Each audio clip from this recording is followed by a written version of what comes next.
Hello, hello. Hello, hello, hello.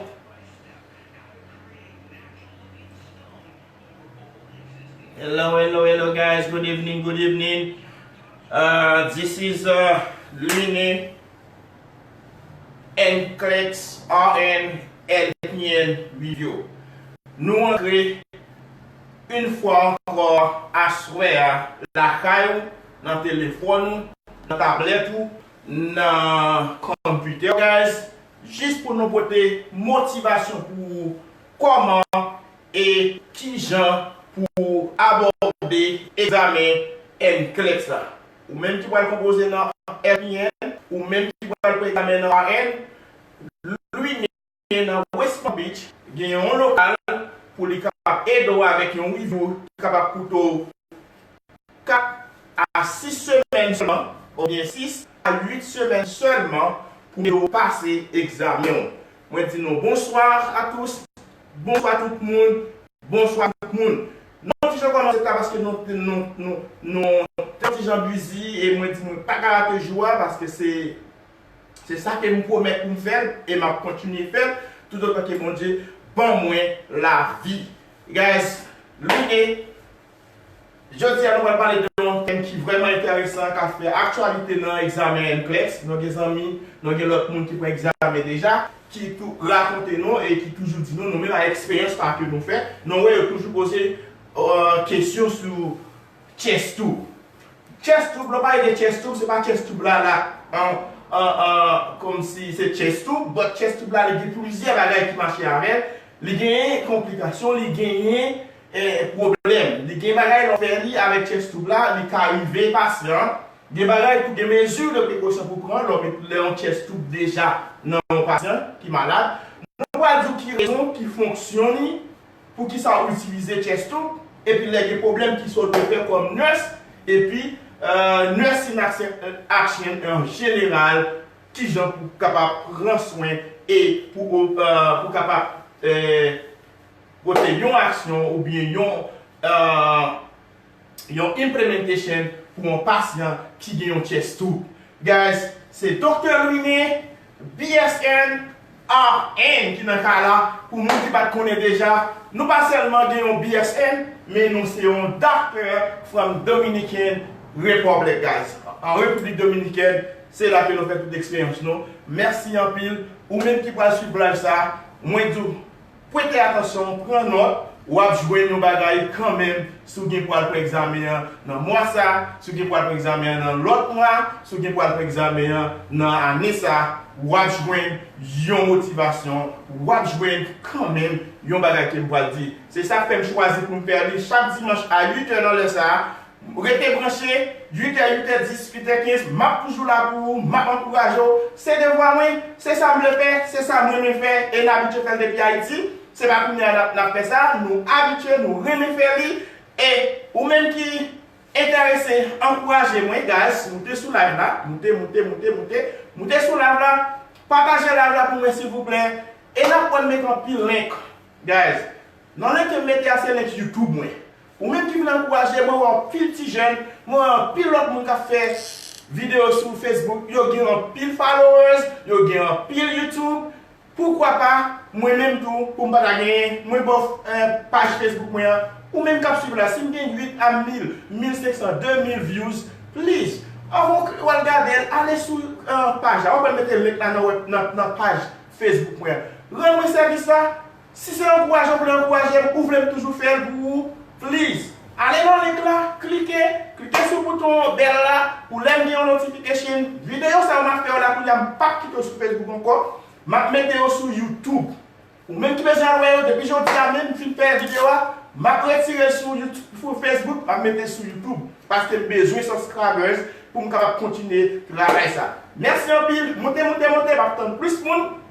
Il y a environ 8h20 et je vais commencer rapide parce que je vais commencer à voler. Moi, c'est un vrai teaching, un good teaching, ou même qui encourage, ou même qui a par exemple pas passer. Suivre, n'a parlé langue noire, n'a parlé langue NCLEX, expérience que nous faisons. Ça nous connaît des NCLEX, c'est l'innovine tout à soya, restez branché, yon petit temps encore, ma vin parlo de chest tube, qui sont de connaître comme nurse, qui sont de connaître comme LPN. Allez, montez, partagez, toutes les familles, tout le monde qui est là, ou même qui veut marcher avec moi. Allez, guys, compartez le live, compartez, ustedes que quieren que se llaman mis amigos, por favor, comparten el live, compártenlo, guys. Vamos a enseñar una buena teoría, un tema muy interesante que es el tubo del pecho, guys. El tubo del pecho es un examen, es una pregunta que sale mucho en el examen de RN o LPN, guys. Gracias a todos que han compartido. Mira, gracias. Love you guys. Alright, guys. You guys have, ou même qui suivent la qui partagent le monde, merci. Ou même qui toujours share pour moi, ou même qui toujours camper avec moi, merci. C'est un encouragement. Ma pédo, ou même out of nowhere, ou même qui pas faire l'école nursing, ou même qui pas faire rien de nursing, tendez avec un peu d'attention. Moi, je encourage à rentrer dans l'école nursing pour capable de degré et pour capable de jouer un bon travail. Je encourage ou même qui était dans West Palm Beach, Miami, Fort Lauderdale. Everywhere, guys, close, please. Come. Venez là, n'avez dans 4 à 6 semaines seulement pour préparer. Avant d'être fini, depuis venir, nous allons commencer une session déjà. Ou même qui voulait préparer l'examen, venez là, on petit crash-code, n'avez de passer l'examen. C'est lui, Dr. Bola, BSN Bola, qui l'a pour l'encourager. Ou même qui voulait encourager, merci. Montez. Nous regardons tout le monde qui monter sur la blague, merci. Nous ne pouvons pas plus parler. Il est 8h22. À 8h25, moi, j'ai besoin de plus 25 personnes pour nous commencer. 8h25. Moi, qui est là, 8h22. Guys, éducation, c'est clé la vie. Guys, knowledge is the key of life. Now, vous ne pouvez pas suicide sous pas gagner, ça qui est les connaissances. Guys, pour nous montrer que il faut des connaissances, il faut qu'on ait son affaire, il faut qu'on ait qui j'en peux faire. Mais mon business, il faut des connaissances, guys. Lui n'est pas là. Moi, tu sais encore, I swear, I'm not the best, I'm not the only one, ou même qui peut faire, ou faire tout. Guys, vous voulez faire tout, je vais encourager. Je suis vous, je ne vais pas dire, je ne vais pas faire, content, c'est parce que c'est haïtien par exemple qui fait, je suis content. Nous, même haïtiens, nous besoin d'éducation, nous besoin de motiver, ou décourager, ou apprendre l'examen plusieurs fois, ou pas jamais passer, avec l'une, pas de découragement, mais avec l'expérience, nous choisissons pour motiver. Montez. Nous allons commencer avec 8h25, 8h23. This is a very good teaching, guys. Very good teaching. We're going to be talking tonight about chest tube. Guys, en plus de fois, ou même qui est LPN, ou même qui est qui besoin de venir en LPN ou AM, ou à chest tube là-bas, ou à l'hôpital, ou ou par contre, qui j'en là, qui j'en mettez, pour qui ça mettez, assoya, docteur Vine pas dire comment ou capable utiliser un chest tube, qui ça qui chest tube là. Montez, question examen, question NCLEX, chest tube, all the time. Love you guys.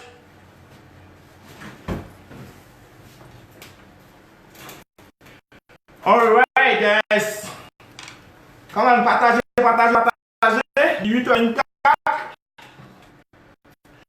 8h24 guys. Montez sur la partagez.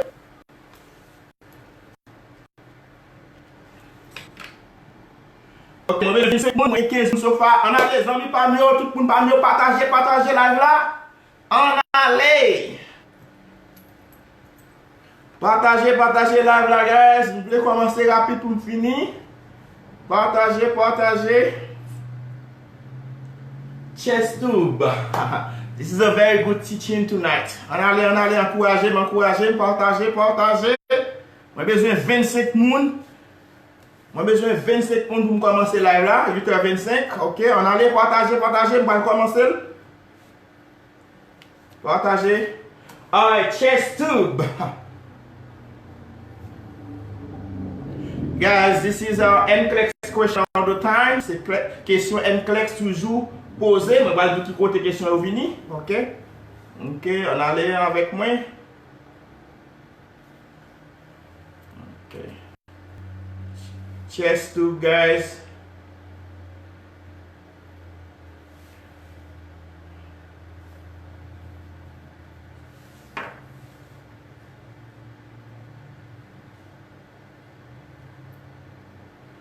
Ok.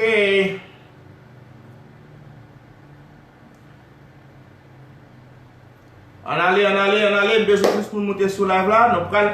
Nous pral motiver, nous pral parler de questions sur NCLEX, me poser sur chest tube, guys. M'attends plus pour monter pour commencer à parler sur ça et n'a bon yon enseignement qui est capable d'aider dans l'examen. Hein? On allait monter.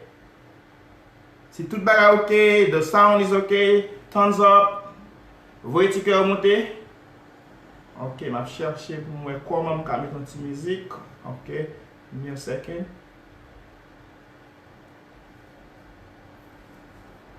Ok, can't get the music so far. Let me see what's going on.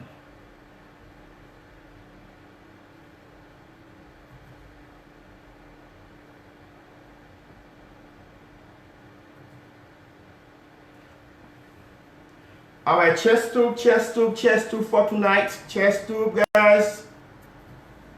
Okay, let me start it. It's 8:27. I'm gonna start right now. Okay. Let me start it. Oh God, okay.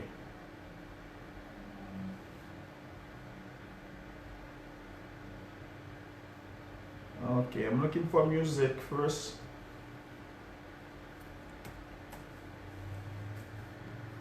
Okay, guys, there you go.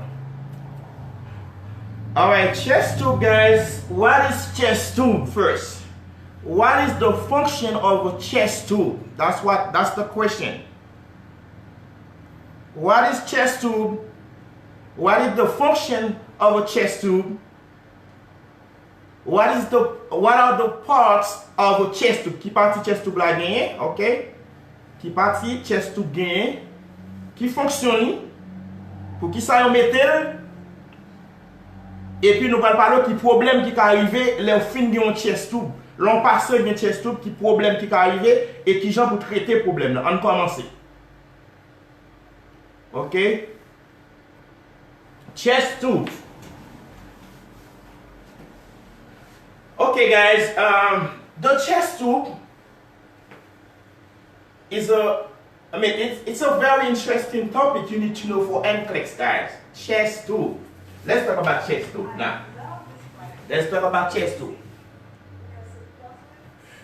Guys, the chest tube, if you look at the word chest, so what I said about whenever they ask you a question, guys, in NCLEX, look at the word.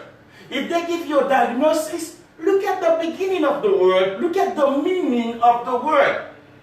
If they're talking about chest tube, what is chest? Everybody know what's the chest. Chest means chest, guys. Chest. And then another word, chest means thorax, guys.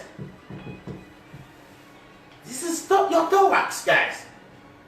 Your thorax cavity, whatever you have, all this part around here, this is your thorax cavity.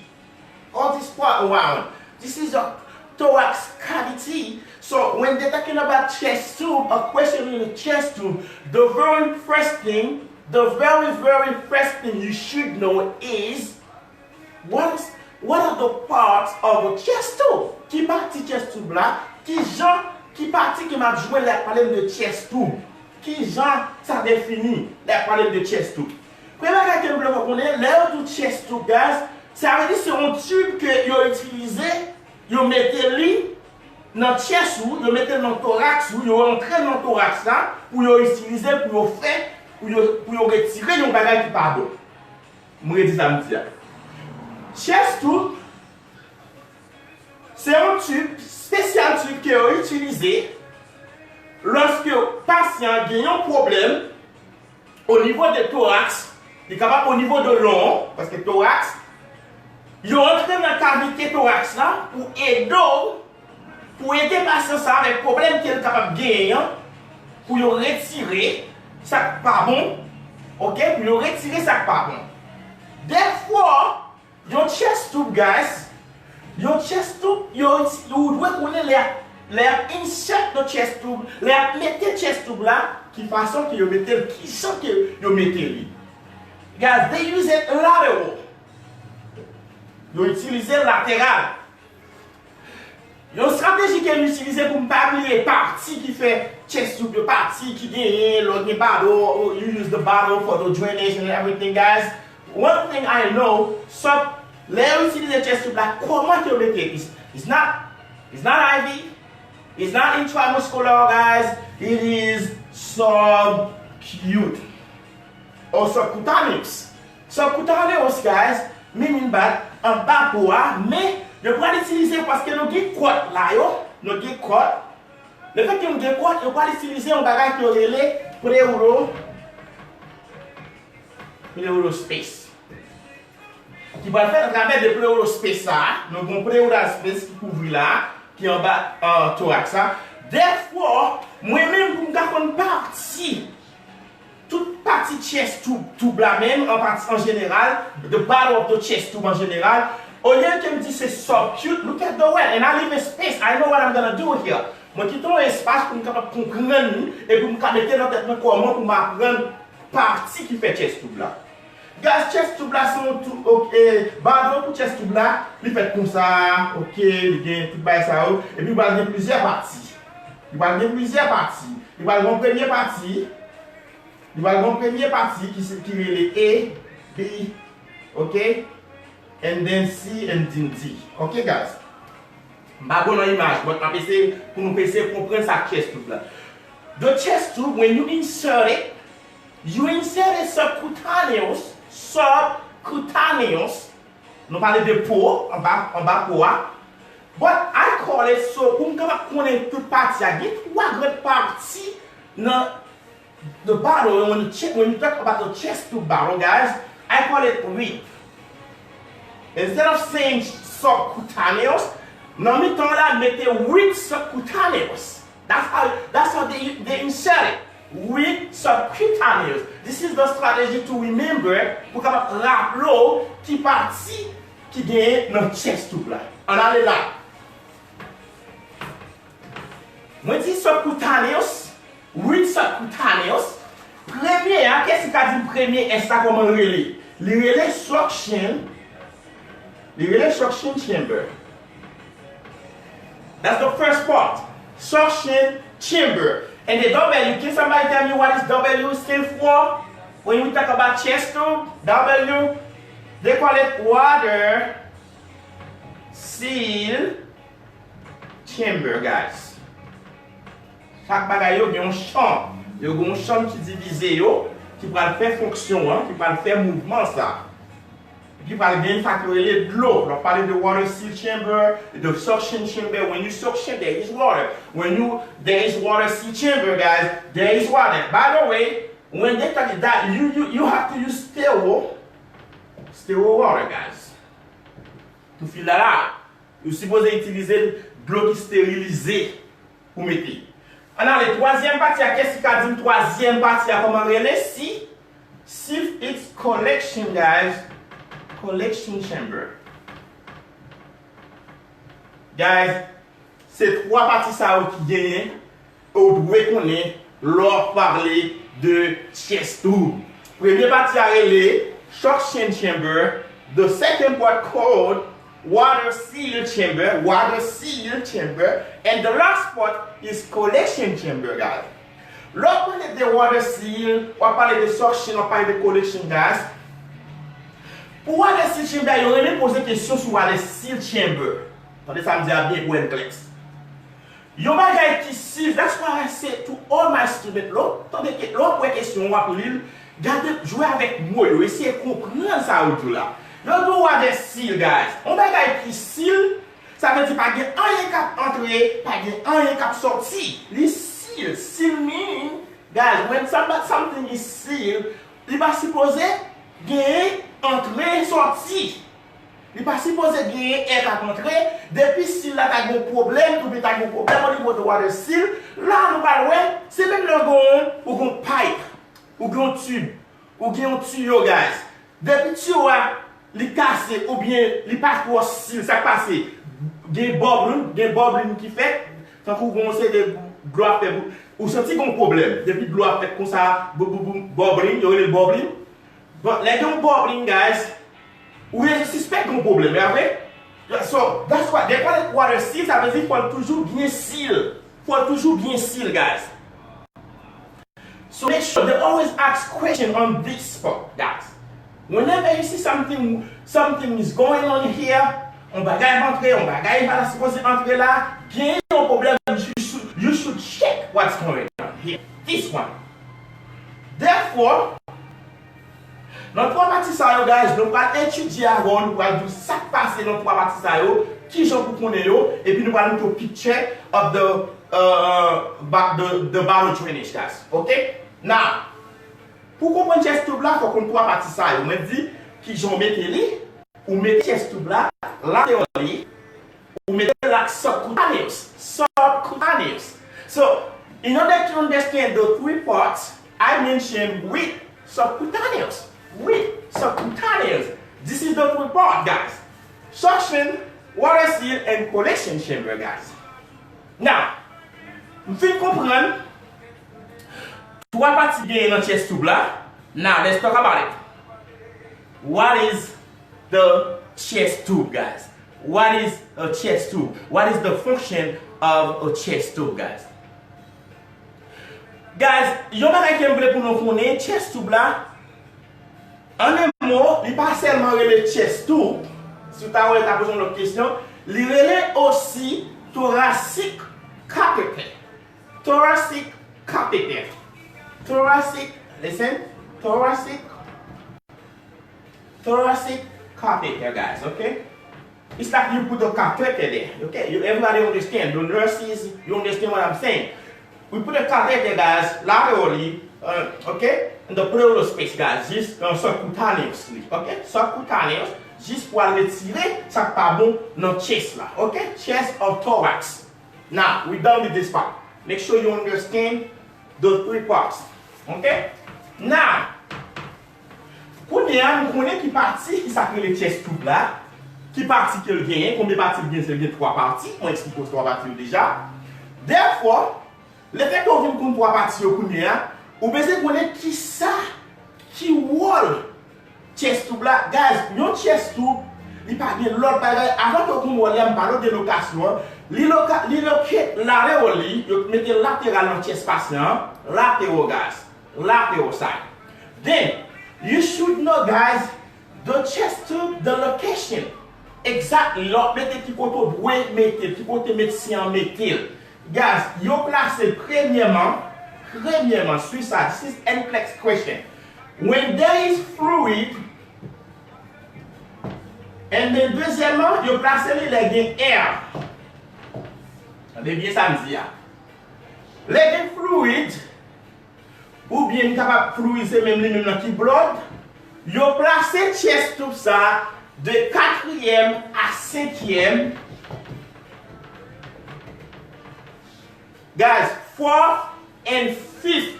Regardez quand vous comptez là. L'arrivée dans 4e là, yes, vous faites une session là, vous faites une incision. Vous faites une incision laterally, guys.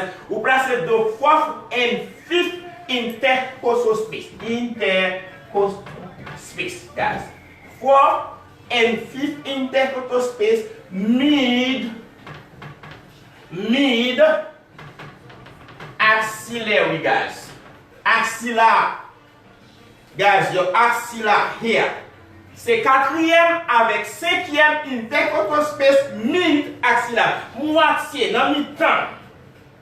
L'arrivée sur 4e à 5e intercostal space là, you faites une incision there and you want to tube là.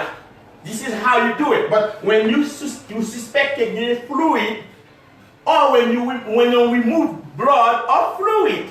Now, let's say you think you know there is air. Let the air, guys, you place it, listen to that. You place it in the second intercostal space, really mid-clavicle.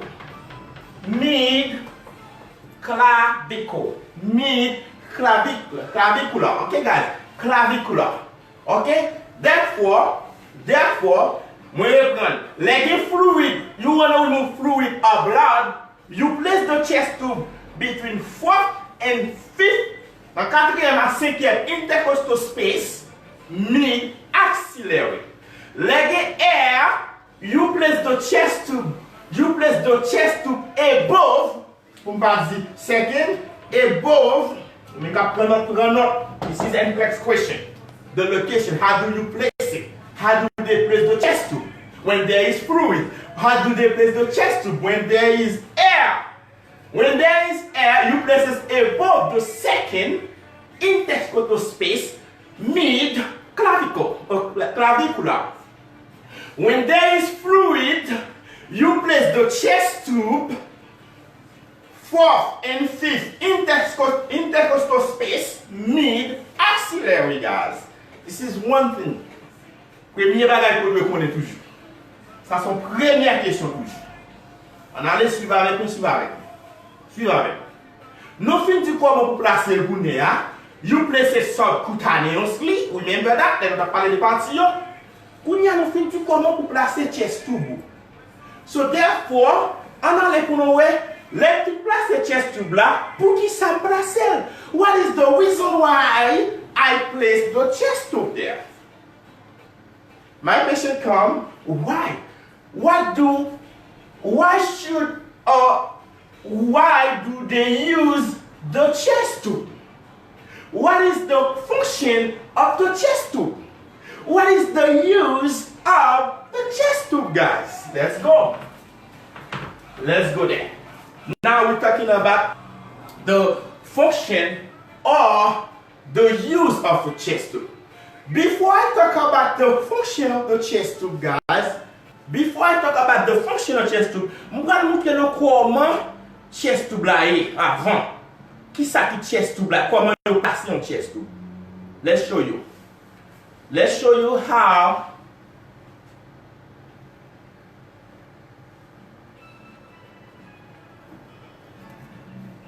Listen, guys. This is a chest tube.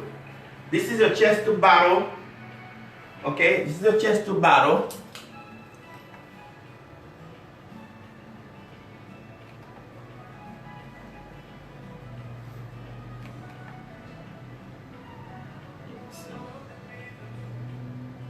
Okay, this is a chest tube bottle, guys. If you can see it, let me know. Chest tube. I want to show you the picture first before I go talk about what I'm gonna be talking. Okay, chest tube bottle. Look at it. I'm gonna tell you what part. Okay, guys. When you look at the chest tube bottle, guys. The very first part on your right side. When you look at it on your right side, you're gonna see the very first part from your right.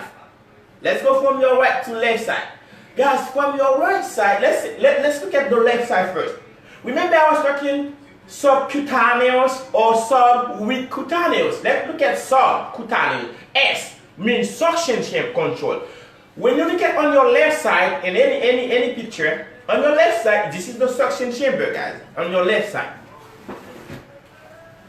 If you look at here, the very first part, remember we're talking about chamber. We have chambers there. We have 3 chambers.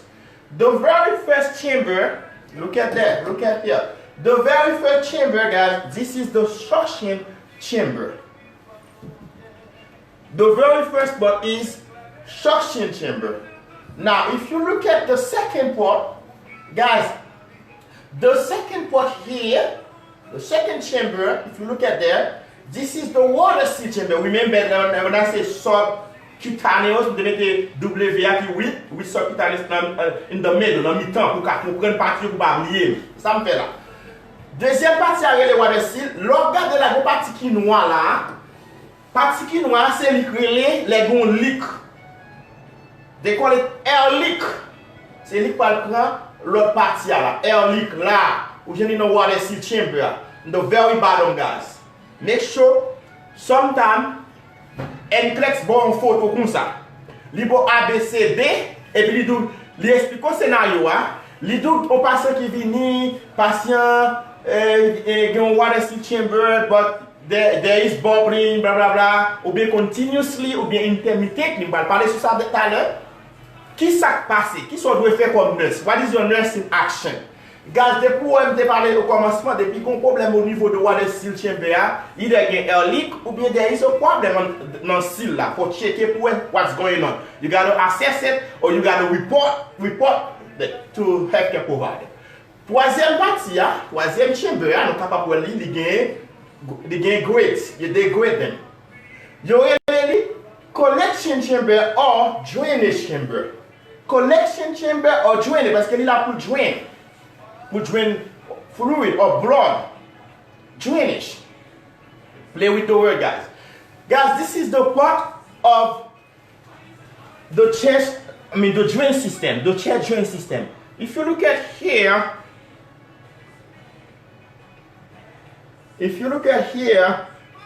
give me a second. I'm going to show you another picture when. Regarde the picture, ça c'est lit. The chest tube, if you look at the tube, guys, this is the chest tube. This is the chest tube. Now, this is the bottle, the drainage bottle, guys. Now, can you tell me, now, this is the, remember that I said this part, the last part go to the patient. Remember that they can tell you which one goes to the patient or which one goes the part.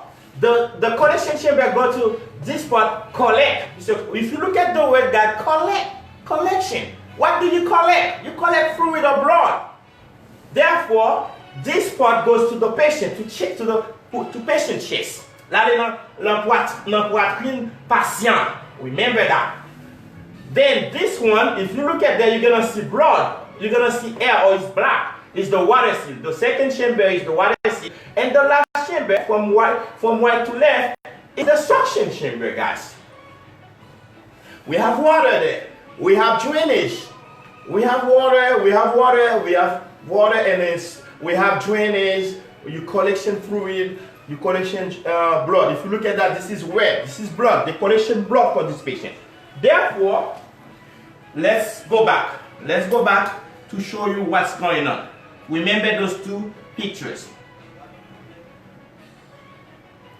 Now, since you know what is, you see the bottle, you see what's going on, how they place the chest tubes. The bottle comment place the chest tube, right? Now, the function of the guys, il pas l'autre bagaille. Fonction c'est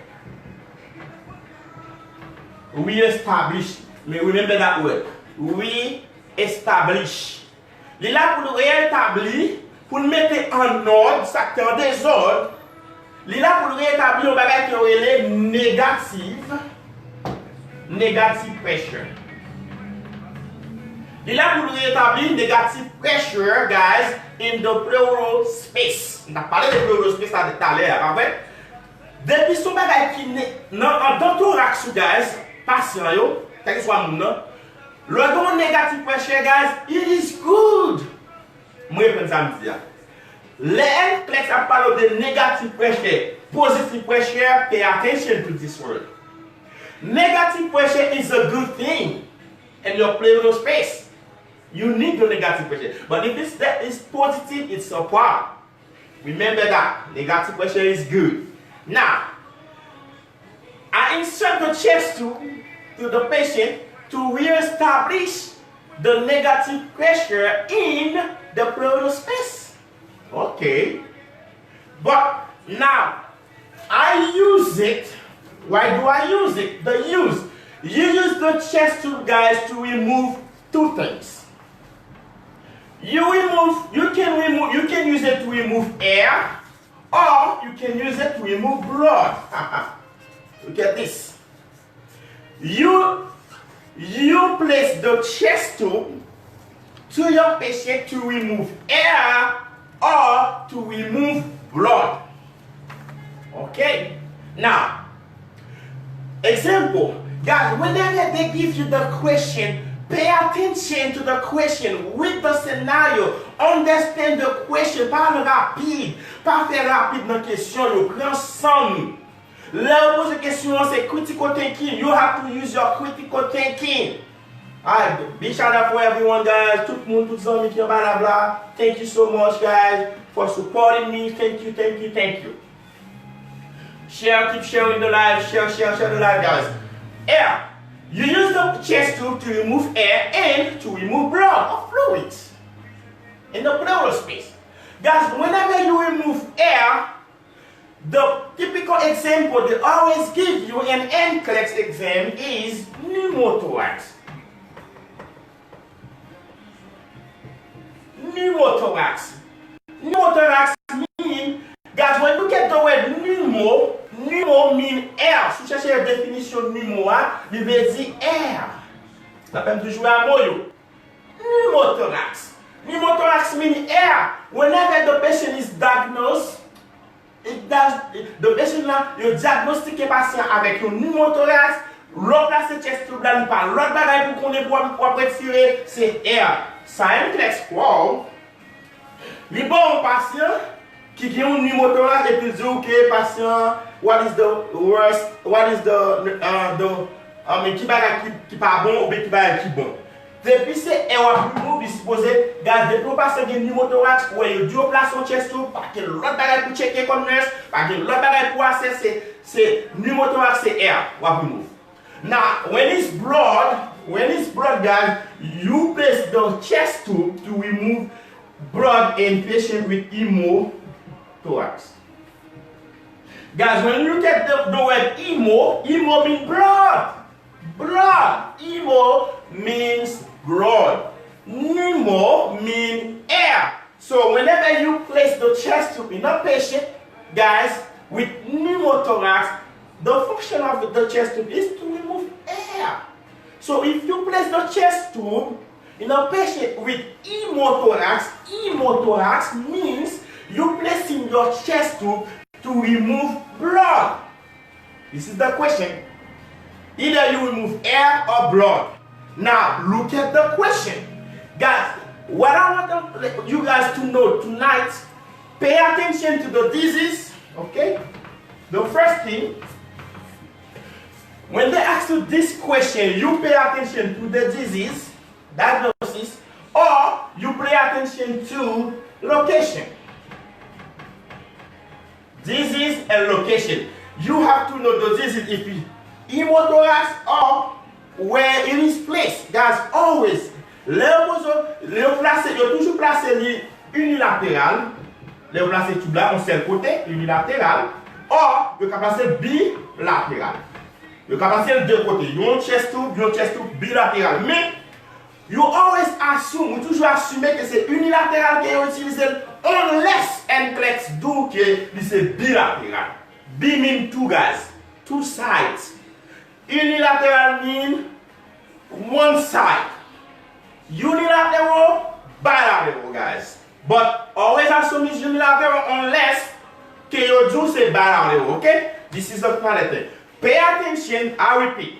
You pay attention to the disease, then you pay attention to the location. Please pay attention to the disease. Why do they use the chest tube for? Do they use it to remove air or do they use it to remove blood? Les chest tube dans NCLEX passe gen pneumothorax, mais tout automatiquement c'est air pour nous. Depuis on do blood, you do fluid, you do le bagage wrong. Les autres passe gen pneumothorax, maintenant tout que pneumo mean, hemothorax mean blood. You place your chest tube to remove only and only blood. Elle laisse toujours virer question, les deux patients viennent pneumothorax, et puis ils disent comme ça, this is the good thing what is the good thing you should assess, et même you do pneumothorax, you assess for air leak ou bien air. No! Look at the disease. Pay attention to the disease. With your question, with your scenario, guys, so you can answer the question. The question is easy once you have the fact, when you have the knowledge, guys. Take your time, do not rush. Take your time. Okay, let's go. Now, another reason why you should use the chest tube. Moi connais qui ça lié, moi dois qui ça pour pay attention. So, okay.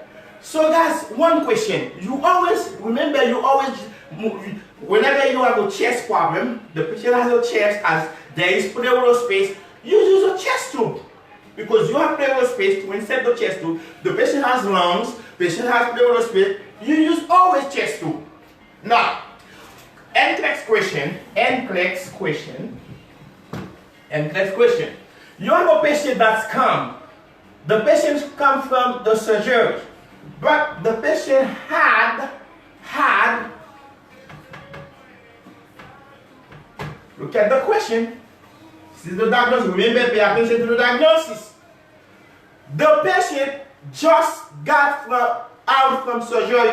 Patient fait dans sa chirurgie. Yo mande au patient se faire une pneumotomie. Une pneumotomie. On allait.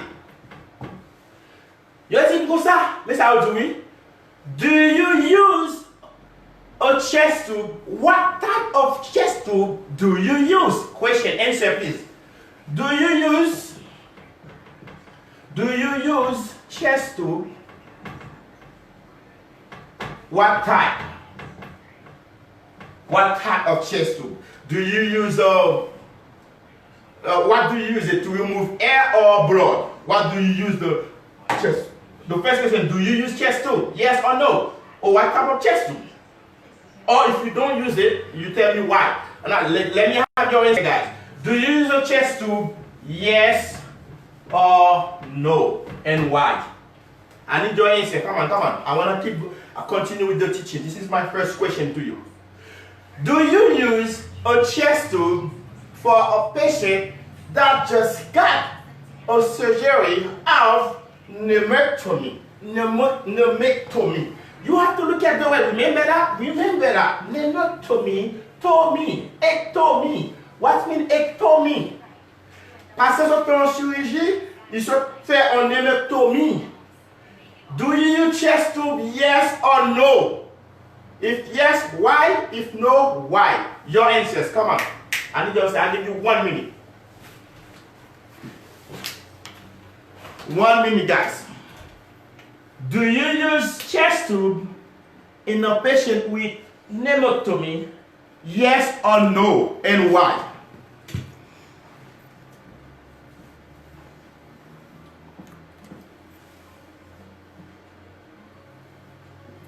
I know, Odias, we are ectomy marvel of, yes. So do you use chest tube in a patient with pneumectomy? Why? If yes, why? If no, why? Okay, Didi Dada say yes, okay. I need more answer, guys. I need more answer, come on. I need more answer. Do you use a chest tube in a patient with pneumectomy? And then you have to remember that, pay attention to the disease, the diagnosis. What is this? Why should I use it for? The reason why I should use it, or should I use it?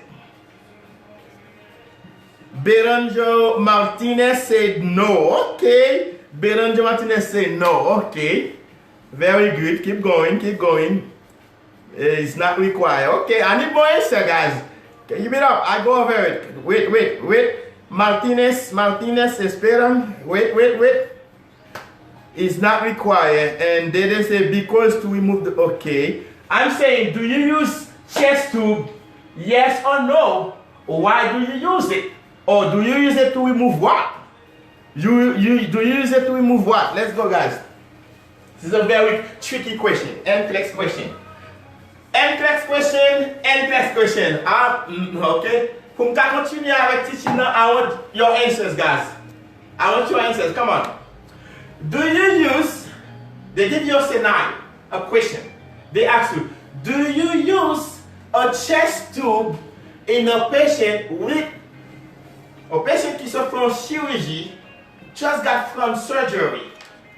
The patient had a pneumectomy. Your pneumectomy, okay? Do you use chest tube? Yes or no? Let me see. Ibino Diaz say yes to remove blood. Okay. Derrida because okay. I need more answer. Martinez so far say no. They say yes. More answer, guys. Let's go. Do you use chest tube based on what I say? based on what I just said about my teaching, pour moi, si nous te laver. Do you use chest tube in a patient with pneumotomy? On passe sur plan chirurgie. Ou bien 2 hours, 5 hours ago, whatever hours they tell you, NCLEX tells you guys, yo mando, est-ce qu'on peut utiliser chest tube? Why do you use the chest tube for? To remove what? If no, no. If yes, why?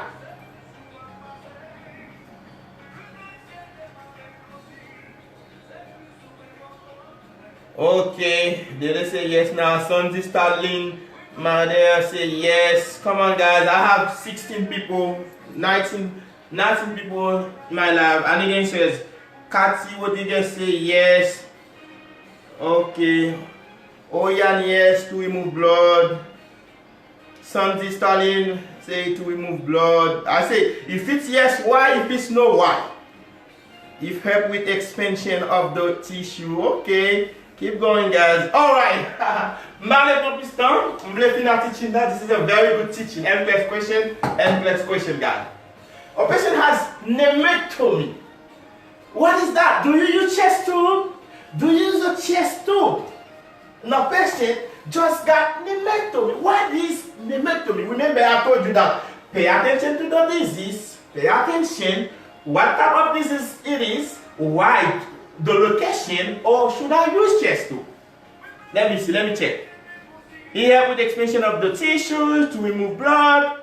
Do you use it? Yes or no? Guys, the answer is no. No, guys.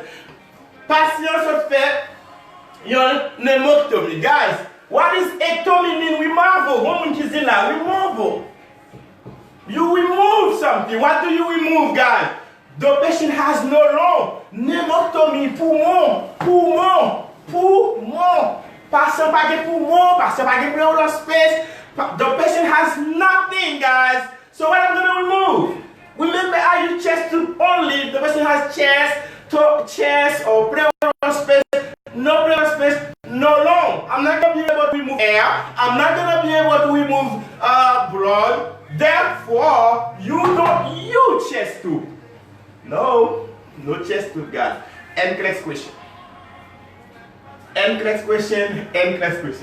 You can't use chest tube. There is no way to answer this question and say yes, no. Look at the diagnosis. Pay attention. No chest tube. Thank you so much. Let's continue, guys. No chest tube. Now,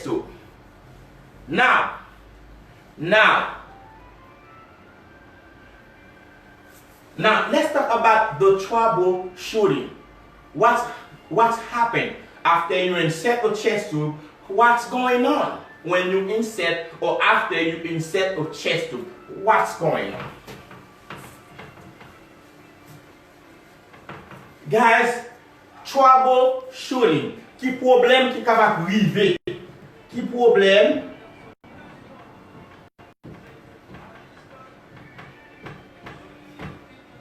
Troubleshooting, guys, c'est qui problème qui peut arriver? Le patient gon chest tube qui dans chest li. Qui problème? NCLEX question. What is it? NCLEX question. Number 1 NCLEX question is low kick. Kick, tout le monde ça que des kick là. Ou shooter. L'on shooter pas ou pas connaît chest tube là, monter no chest tube là dans picture. Ou shooter chest tube là. Ou passer bon patient, ou prendre le son patient, ou rentrer dans chambre là, ou pas réaliser si bien barreau chest tube là, barreau drainage là à terre et pour you kick it. You kick the bottle. You kick over the collection bottle. You kick it. You kick the collection bottle, guys. So what do you do? What do you do? Nursing action. Can somebody tell me? Let's go, guys. Share it out. What do you do as a nurse when you kick the collection bottle of a patient that has a chest tube? What do you do? Qui s'en fait? Do you call the first question? Call healthcare provider.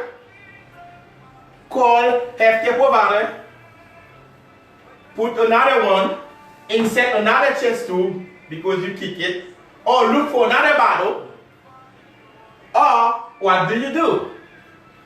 Do you put it back up, or do you call a healthcare provider? Do you use another bottle? What do you do? Let's go. What do you do? As I do you call a healthcare provider for that? Do you insert you look for another bottle, or do you put it back? You set it back up and you say, you know what? This is not an emergency. This is not a big deal. Let me put it back. What do you do? Let's go.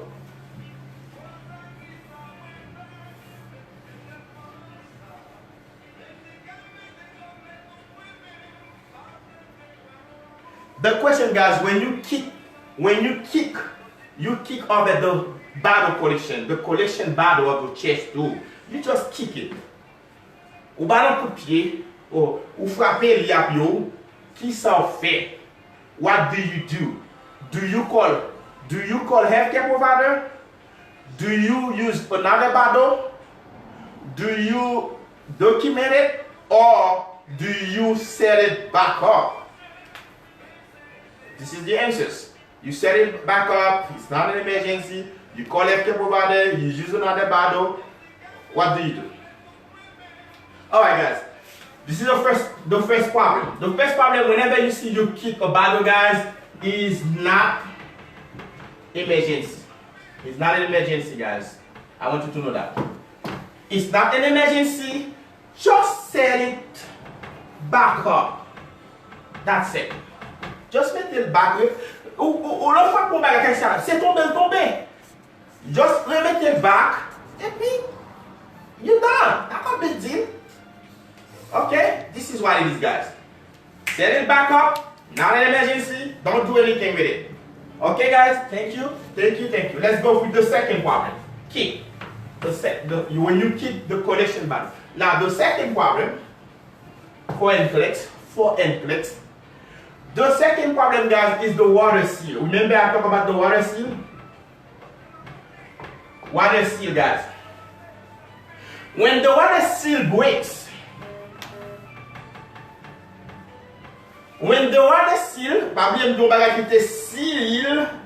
you gotta be careful with that one. When the water seal breaks, what do you do first? That's the question. What is the first thing you do?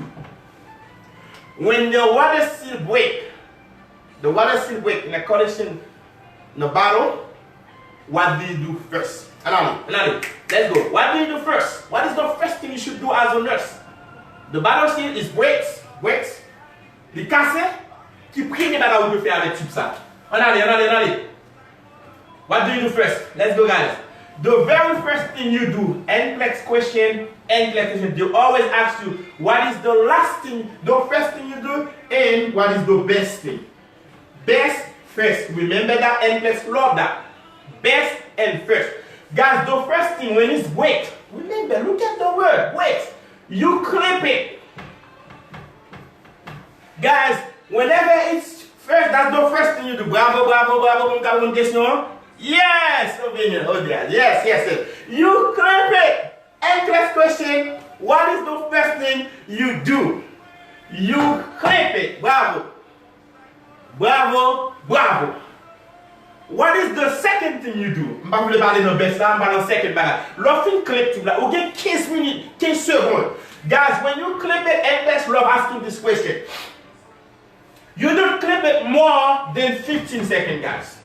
Remember that. As a nurse, you never clip the tube more than 15 seconds without any order. Never. Now, on va casser. The second thing you should do, guys, you have to cut it away. Listen that. Cut it away from the working device. Kill this work. Okay, guys. You cut it away. The second thing you do, you cut it away from the working device. That's the first. Now, what is the third thing? The third thing. That's the second. Bravo, bravo, bravo, put it on the water. Okay, no, I'm not talking about the best, I'm talking about the third thing, Troisième bagage pour faire, you submerge it under keep global blue, I'm not under the water. Under what type of water? This is the next question. They can tell you that water, whatever solution. What type of water? Qui type de blue ça? Regardez, guys, c'est intéressant à souhait. Regardez. You put it under, regardez, no sterile water. Sterile has your water, guys. L'eau stérilisée. C'est là pour utiliser pour mettre des petits points là, the end. You submerge it or the end of the tube.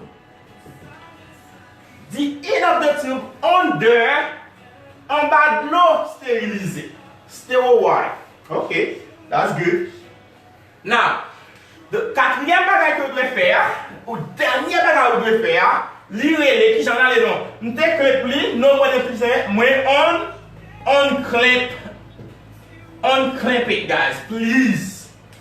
Depuis vos questions dans une classe ensemble, depuis vous casser, breaks, what is seal, you casser, clip it, you clip it, you cut it away from the broken device, you submerge it under still water, and you unclip it. That's it. Now, the next question, what is, dans tout ça, je dis là, on allez. Qui ça qui est bon pour me faire des questions? What is the best thing to do as a nurse? Allez, dans tout ça, je dis là. You clip it, you cut it from the working device, you submerge it under still water, you unclip it. What is the best thing to do? The first thing, remember, you clip it. What is the best thing to do? Let's go, guys. Keep people alive to fair comme nurse. Answer. Interest question. Ou même qui prend une classe. Thumbs up. T'aimes connaître ce que c'est pas ça? What is the best thing to do? The best thing to do. What is the best thing to do? Yes. What is the best thing to do, guys? Allez, guys, ne pas prêter, je vais faire combien? The best thing to do is number 3. You submerge it on the end of the tube. Parce que les marques dans le bas de l'eau, pas ni un va rentrer, un va pas rentrer, guys. Ou protéger le patient, ou protéger la vie patient. L'eau fini, you dry it, you make sure you dry it, and you put it back. Yes. But the best thing to do, you submerge it under still water, and then you dry it and you put it back. Be careful with this one. They love this question. Bravo pour tout le monde qui répond aux questions. Bravo. Now, dernier problème ou croiser notre chest tube. Dernier problème ou croiser notre chest tube. Dernier problème pour finir. Dernier problème, guys, les disconnection.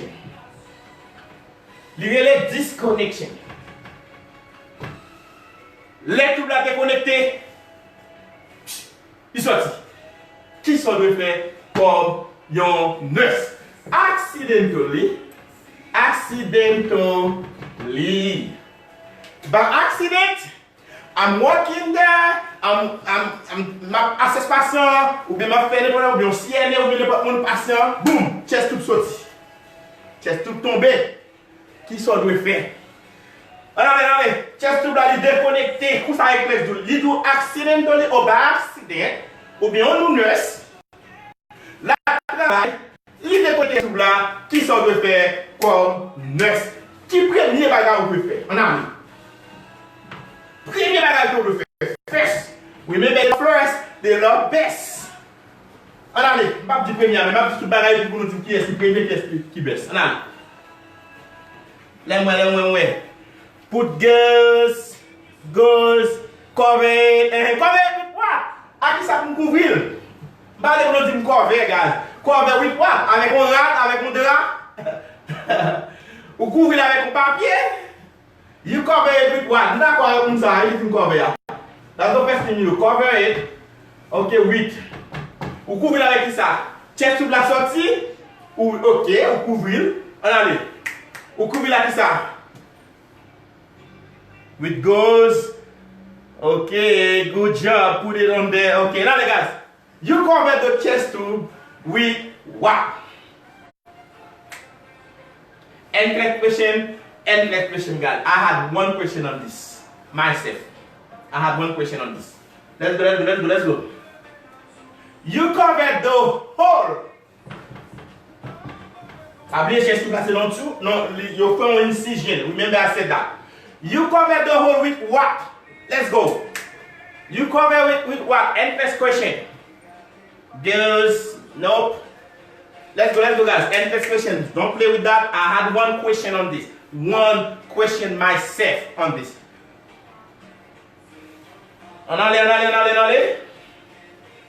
You cover the hole from the chest tube, guys, incision. You cover it with rubber tape. The first thing you cover it. No, comme ça que les rubber tape là, petit tape qui va yo, ou just you rubber tape. This is one of the question. Or, question qui pour moi, on va faire rubber tape. M'te joint ça qui les glove. On monde qui pas comme ça avec chaud comme ça. On cover avec glove hand. Guys, glove hand, glove. You put a glove and that's it. You protect your patient. Ou protéger le client, guys. Come on. Ou protéger le client, pas rien qu'à manger. We cover it. Remember that word for entrance. Glove hands. Glove hands. Or rubber tape. Rubber tape or glove hands. Remember that one. The second thing you do, what is it? Regardez, deuxième barre vous faites. Guys, and next question. The second thing you do, guys, you use Vaseline. You use Vaseline. Vaseline what? Nous qui t'a dit gauze là, c'est qu'on a utilisé, regardez. Vaseline gauze. You use Vaseline gauze occlusive. Occlusive what? Dressing, guys. Occlusive dressing on top of the hole. And you tape it. You tape it. Combien ça vous tape? This 2 sides, 3 sides, 4 sides, all the sides you tape? And first question encore. You tape 3 sides, guys, please. Faut quitter air sorti, faut quitter espace. 3 sides.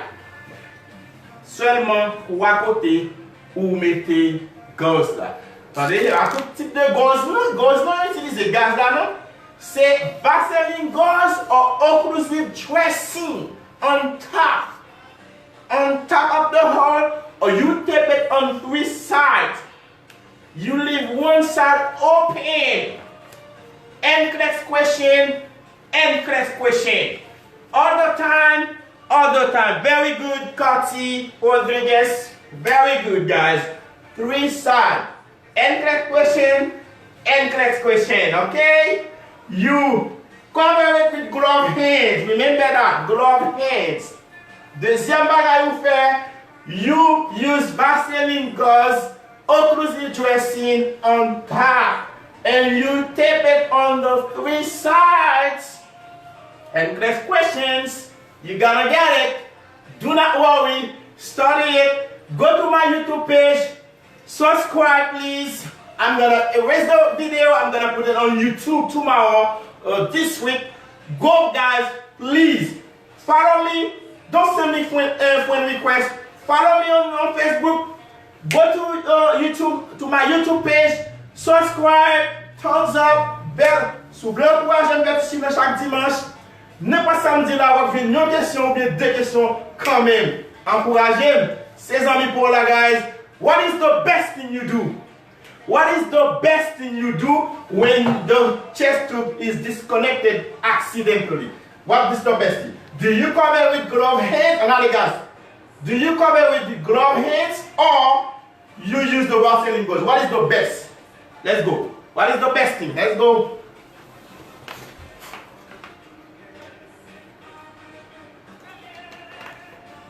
The best thing, guys, NCLEX question. What is the best thing to do? What is the best thing to do? Do you cover it with gloved hands, or you use Vaseline gauze occlusive dressing on top? What do you do best? NCLEX question, NCLEX question. I'm talking about disconnection, guys. Remember I told you, for disconnection only 2 you do. For breaking, when it's broken, you do 4. Now for disconnection, only 2 you do as a nurse. What do you do first? What do you do best? I need the best thing. NCLEX question. What is the best thing you do? Gauze, cover, clamp, nope. What is the best thing do you do? Best thing you do when it's disconnected, guys. NCLEX question. NCLEX question. Let's go, guys. Okay.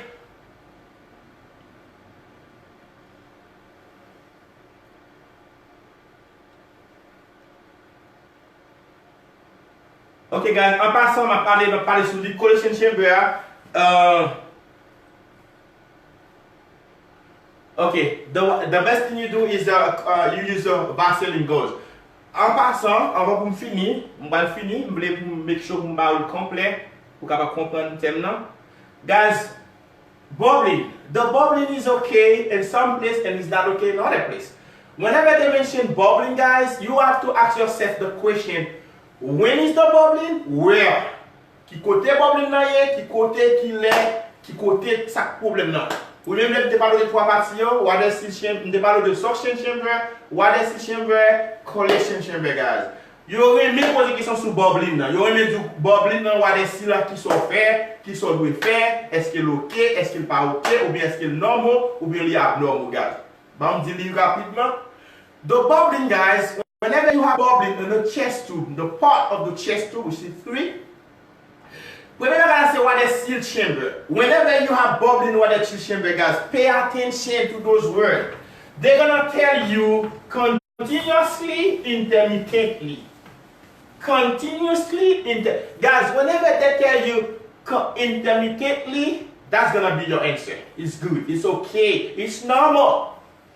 When there is bubbling intermittently, guys, and the water seal, remember something seal, bagala seal, bagala entrer. Mais la ligne intermittent, please, it's okay. It's okay. Depuis you do continuously, there is bubbling, continuously, there is problem. Check your patient, report it, and document it. Report it to FK Provider, document it. Parce qu'on va gagner ici, parce que vous avez de l'eau qui fait continuously là-dedans, il y a un problème, il y a un leak, il y a un problème, you assess your patient, you report it, you document it. Donc ça me dit oui, what is it? Intermittent is good, normal. Continuously, it's bad. Remember that. Check your patient with the question. Now, for suction chamber, you have to use the même mot. You have to do intermittently, continuously. Dans suction chamber, you fais inverse. Let it intermittently is bad. Let it continuously. Dans suction, suction on one for continuously, it is good. Document it. But the point of suction chamber, you do intermittently, inverse avec il fait à l'envers. Yon bon, yon pas bon dans l'autre là. Depuis où elle intermittently, dans suction chamber, report it, collect your provider. Be careful with that. Let you do it continuously, what bubbling dans suction chamber, guys. Let continuous dans suction chamber, it's good. It is good. Remember that this is the next question. When bubbling, the suction chamber continues, it is normal. Let it intermittent is not normal. Check your patient. Let's say bubbling, no water seal here. Remember that word seal. Seal. No bubbling, no continuous bubbling. bad. Now what I see, the body intermittently, it's good. Just document it. Be careful with that question. Let the collection chamber, you have to collect the drainage, blood, fluid. Ou pas collecter l'autre bagaille que ça, guys. Si you part of the blood bagaille, bubbling, intermittently, whatever this how to do, the pure part of the collection chamber, et pour ça, tu poses question. Yo pose question what is seal avec collection suction chamber. Intermittently, continuously. Pas oublier, yon bon dans l'autre, yon pas bon dans l'autre là. Be careful, this is endless question all the time. This is Louis, guys. I love you all. No, thank you so much. Remember that you never clip your patient more than 15 seconds without the doctor order. Remember that. Remember that. You never clip your your chest tube. You never clip chest tube more than 15 seconds without the doctor order. Remember that. Don't clip your chest tube more than 15 seconds. Okay, guys, be careful. 15 seconds. Thank you so much. Go to my page, guys, YouTube page. Subscribe, please. Encourage me. Si vous voulez faire travail là, si vous voulez m'enseigner, si vous voulez motiver. Merci en pile. Ou même qui besoin review, venez là, relève, mettez le téléphone en bas là. Guys, merci en pile. Bonne nuit. N'après dimanche. C'était Zami Paul, Dr. Louis, RN, BSN. Thank you. Good night.